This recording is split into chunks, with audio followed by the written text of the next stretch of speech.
Welcome. My name is Ken Keis, President and CEO of CRG. In this segment, we're going to talk with author Dr. Terry Anderson on his book, Transforming Leadership, and also the tools that go around that book, which is the Leadership Skills Inventory, Leadership Skills Others, but also the LSI 360. In Transforming Leadership, Terry has been able to identify the critical skills that leaders need. So let's just welcome Terry, get into this process of transforming leadership, and every officer is a leader, and find out the uniqueness of that. Welcome, Terry, to the show. Thanks, Ken.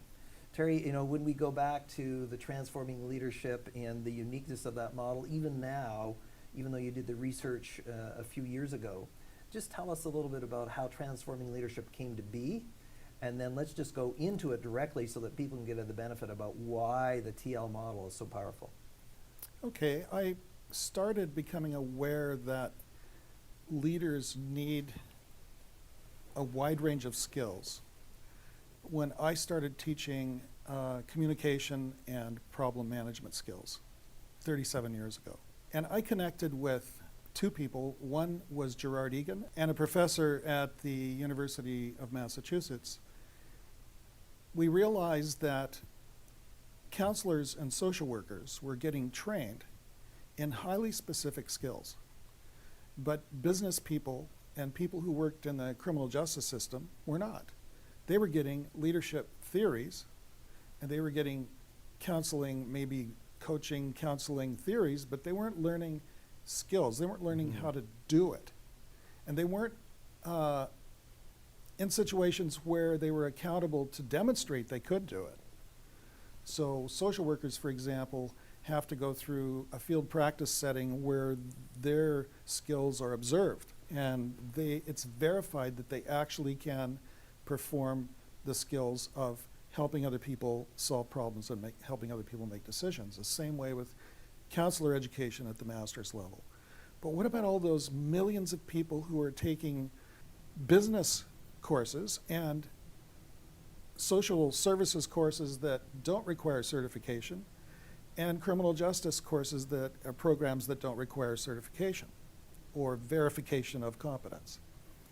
So the gap was huge, and it still is huge, but it's closing. It's becoming better. So the need to have a competency-based model that was behaviorally measurable became apparent. And this is about 1980 is when we first realized the need for this. And so I began starting to do my research in 1980 and building some materials that I used in classes. And then these 5 areas that are in the Transforming Leadership book: self-management, interpersonal communication, counseling and problem management, team development, and then organization development and versatility skills, all became visible in the best practices literature and became further validated over the decades. Over the last 3 decades, they've become much more validated than they were even when they started to emerge in 1975 to 1980. Well, as a credit to your own work, is even now, as we're doing this taping, based on our knowledge, there's no other competency models out there that are as comprehensive. There are lots of people that have pieces of it, Yes. but that are as comprehensive and complete as the model that we put together here, and that you've put together. So there are many ones that, like Jim Kouzes' work, that talks about practices, and Jim's endorsed your book and also my book. So just a great colleague and done amazing work. And then we have Jim Collins, who is talking about good to great level 5 leaders, but doesn't provide the skill sets in the book to be able to say, what do I need to be able to do to achieve a level 5 leader, rather than just the outcomes? Who do I need to become to be a level 5 leader? Yeah, I think and so that's what you've done here. Yes, the question is, after I learn what characteristics that I need to demonstrate as a leader, or after I learn what theories that I need to use in order to think about leadership, what do I have to learn how to do in order to bring these forward into my actual practice of being a leader? And that's the connection that we wanted the skills in this book to help leaders make. We wanted them to help them to complete that circle so they get validation that they're actually being more effective, and that the measurement of their performance can demonstrate their increased effectiveness. And as a result of all that work, we created the leadership skills inventory. So now as an individual organization, I can now take the assessment as a self. I can also do an others, or now as we talked about the 360, where I can start measuring, getting opinions from others about how well do you see me demonstrating that skills, those skills in the environment that we work together. Yeah, and my own coaching with executives has revealed time and again that most of them have blind spots where they're doing things or not doing things that they're just not aware of. And when they get that 360 done, I've seen so many of them sit down with the results, and I've been with them when they've read their results. And they feel like they're getting kicked in the stomach by some negative feedback because it just blindsides them. They just don't realize that they didn't know. And that they were blindsided also because they didn't realize they were being perceived as being ineffective in that area. But then they all of a sudden say to me, it's not an area that I've really paid attention to, and it's not an area that people have given me feedback and negative feedback about it before, but I've dismissed it. I haven't taken them seriously. And so the 360-degree feedback process is extremely powerful. It's way better when there's a coach helping the executive to process the feedback because it's tough. It's not easy to get that feedback. And they need to be able to take that feedback and flip that over and turn it into a leadership development plan that they're comfortable with, that they're motivated to do, and they're not feeling overwhelmed with. Well, I think we want to be clear, the leadership skills inventory benchmarks my condition, my state of affairs in these 5 different categories of self-management, interpersonal, and then in the third one, Terry, we added not only counseling, problem management, but coaching. And really coaching is that component that most of us are talking about today, that coaching is one of the fastest growing pieces, but it's a skill not everybody has. The consulting skills and team skills and organizational development. So I can benchmark myself, and in that context is now put that plan together that you talked about. Now, I don't know, in our experience in using it, I'll share with us yours. There are some managers or some leaders where really they don't have to develop all of them, where maybe the organizational development skills aren't necessarily on their skill grid. It's not a level that they have to go. And what we're finding is that people can really only develop about 3 skills at once. If they try to work on more than that, they lose focus. So we focus on the 3 skills that they need to develop and want to develop first. And once they get those up to speed, then we say, okay, what's next? And it works really well that way. And it helps also so that, the old thing, how you eat an elephant one bite at a time kind of thing, is that rather than overwhelming them, is that you give them this segmented approach. And so you have the benchmark, it's there. I know we have one client now in a government situation where they did a pilot of this, and it's just to support what you said before. It was a requirement that coaching was part of the development model. So they established through the 360, what do I feel my leadership skills are? What do other people feel what they are? Identify where the gaps are, identify where the opportunities are, and then coach to that. And their contract was a minimum of 6 months to be able to kind of start moving the needle. Yeah, and the response has been amazing. I think we should make it clear that this has had nothing to do with the person's performance review. No. It's for the purpose of their development, not their evaluation. And it's self-initiated. However, their supervisor might want to select 5 people whom they don't know the identity of, and they may want to select 5 people whom they do know the identity of to give them feedback. So that, and the supervisor can give his or her feedback as well. That way, there's an anonymity about it, and there's a lack of a sense of having to take things personally if negative comments have to be made. And then I'm thinking of one organization where all the leaders in the entire organization, and this is an organization that has over 2,000 employees, all the leaders decided that they didn't want the leadership skills inventory results to be connected to their performance review, but they would like their leadership development plan and the extent to which they achieved their plan to be connected to their performance review. which was surprising to me when all their hands went up in the room and they said, yeah, we don't mind. We want to have a leadership development plan, and we want to have that connected to the extent to which we achieve it, connected to our performance review, because we think we can improve our performance now that we know what to do. Yeah. So just to reframe, and I think that's great, that just to show people is that people do want to improve. But when you do a 360, when you do something like a tool like this, it has to be at the highest level of respect, in an environment of trust, a culture of support, rather than punitive. I remember another tool, another 360, not ours, where I was asked to do it as a consultant many years ago. And the managers refused to complete it because they knew that it would be for punitive measures. It should never, ever be used that way. I agree, totally. And so we just want to be clear to those people that are watching, that is part of the philosophy here that we're benchmarking. Now here's the other thing, is that those managers that saw the gap or learned about the gap, pardon me, is the opinions that other people have about your leadership skills. They already have them. So this tool does not create the results. It just documents what's already true. It's another mirror. It's another mirror. So the condition of the leadership in the company, in you, and whoever you're working with, is already there, but you haven't benchmarked it. It's sort of when I go to a doctor, because my cholesterol is high, because he measured it, didn't make it high. It was high before I came in. Yep. And so the same thing with here is that if whatever your skill levels are, those are being demonstrated or not in your situation every day. Wouldn't you like to know what they are, so that you could do something about it? And now the beauty about your system as well, and just contributing here as well, is the 5 sections also have 12 skill sets. Within each one of those are 12 building blocks. So it's like a Lego block, right, Terry? Yeah. It's Where developmentally sequenced. Yeah, so the first, self-management, I really need to be managing myself pretty well before I skip over to 2, 3, and 4.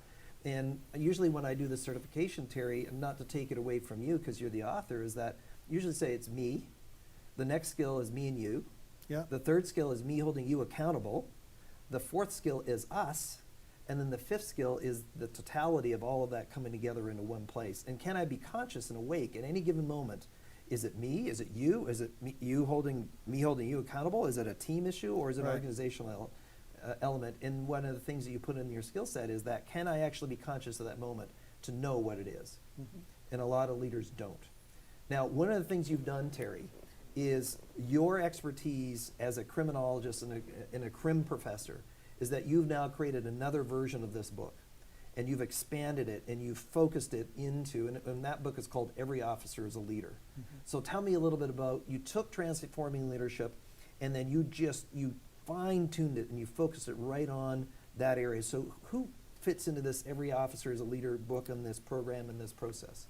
Well, we took the Transforming Leadership model and all of the skills, and I found people who've worked in the criminal justice system or the public safety system for 20 to 30 years, and asked them if they would contribute chapters and if they would add examples throughout the entire book to highlight the importance of the skills in the criminal justice environment.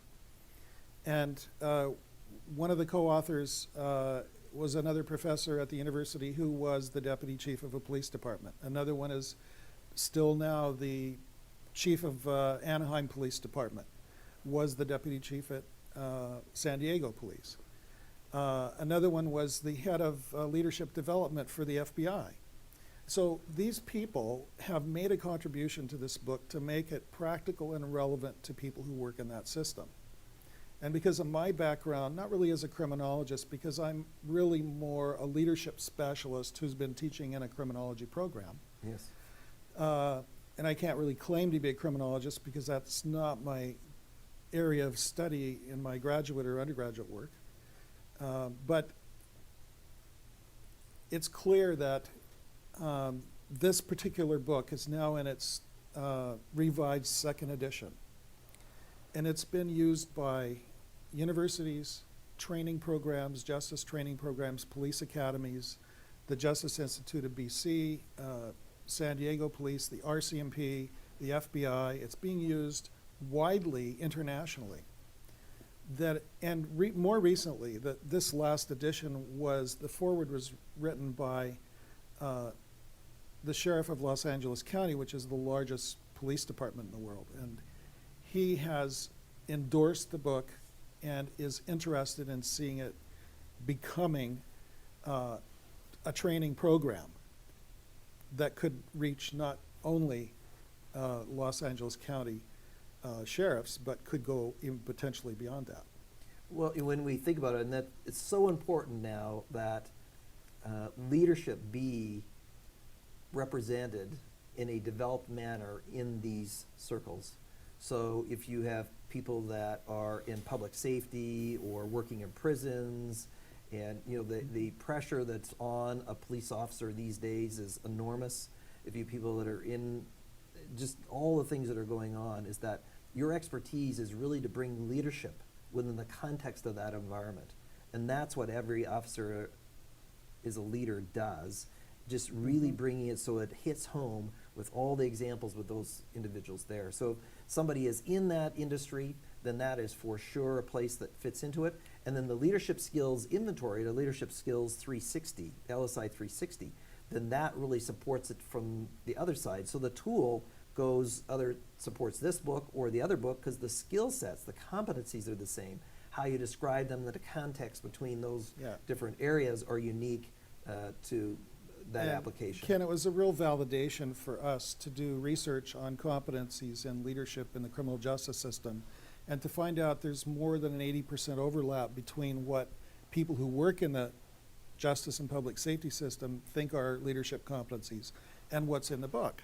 And most of the other things they think are leadership related aren't really competencies. They're things like honesty and integrity and their qualities that more are connected to Jim Kouzes' research.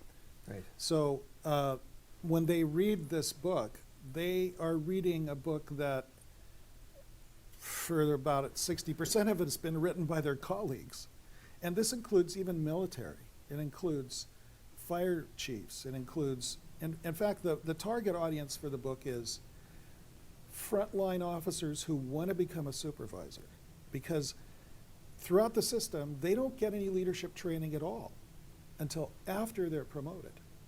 And that is really problematic. It's caused a lot of problems, and they're not equipped to take on supervisory roles, even though they're qualified on paper, even though they pass the interview, they get on the job, and they don't have team leadership skills. They're leading a team, but they don't have team leadership skills. They don't have collaborative decision-making and problem-solving facilitation skills. They don't know how to lead a team to develop strategy and implement it and get results. It's sort of like putting somebody in an airplane and they're up and said, oh, by the way, I'll teach you after you're up. Well, no, you have to fly. Before we teach you is the way it's happening right now. You got to fly because there are emergencies happening, and you got to just fly by the seat of your pants. And there's somebody here who can coach you if they're available, and quite often, quite honestly, Ken, they aren't. I mean, just for example, we have graduates graduating from our program going to work in policing agencies for 1 year, and without any further training, they are then the field training officers for brand new officers. That's how desperate it is. But fortunately, the people who graduate from our institution have that leadership training because they took the courses. They took the introductory course. They took the 4th year course. They took 480 hours of field practice. To be able to demonstrate. Demonstrate, but also, and I think your word's important, is to practice it, is that the way that you get into this is that you need to do it. I mean, if we stay in the policing world, and I think about being a special ops team or a SWAT team or something like that, guess what? You have to practice the competencies before you get on that team. That's right. So all you're saying is that in leadership, those things are measurable, they can be accountable, they can be seen, they can be taught, and I need to have the teaching to be able to do that. So transforming leadership, every officer is a leader, really are sister books that be able to kind of support this. The leadership skills inventory, the LSI 360 supports that. You mentioned Jim Kouzes. For those that are watching, he's written the book, The Leadership Challenge, the book Credibility, and the 10 Truths About Leadership. So that is good work as well. but Yes, ours is it is. independent, and that's where Jim is sent emails to both of us at different times and talked to us, said that really the work complements one another, and Yeah. so that the two of them work together. You need to have the practices and the quality. I mean, without integrity and trust, that's not going to work either, but you still need to have the interpersonal communication skills, the counseling and coaching skills to be able to work with somebody and hold them accountable, or the team development skills so that you can actually work with a group. So all of those fit together. They So do. thanks, Terry, for being here with us and Thanks, giving Ken. that information about how that can serve others. You know, I thank you, everybody, for listening to this segment with Terry. You can see through our conversation that the transforming leadership model, every officer or leader model, has critical skills that are important to any kind of leader. So it doesn't matter if you're in healthcare, in education, in municipal government, in policing and law enforcement, or in a Fortune 500 company, is that leadership is at a critical stage. In what we do in the transforming leadership model and leadership skills inventory and LSI 360 is give you a framework to do something about it, to improve your leadership at whatever level you're starting at, to go at whatever level that you'd like to go to. There are many other books out there that talk about practices, as we mentioned, or characteristics and qualities. But what we do in leadership skills in the transforming leadership model is give you that framework to go somewhere. So we'd love to be able to serve you. If you have more information or would like more information about how we can serve you, then please call us, and we look forward to serving you.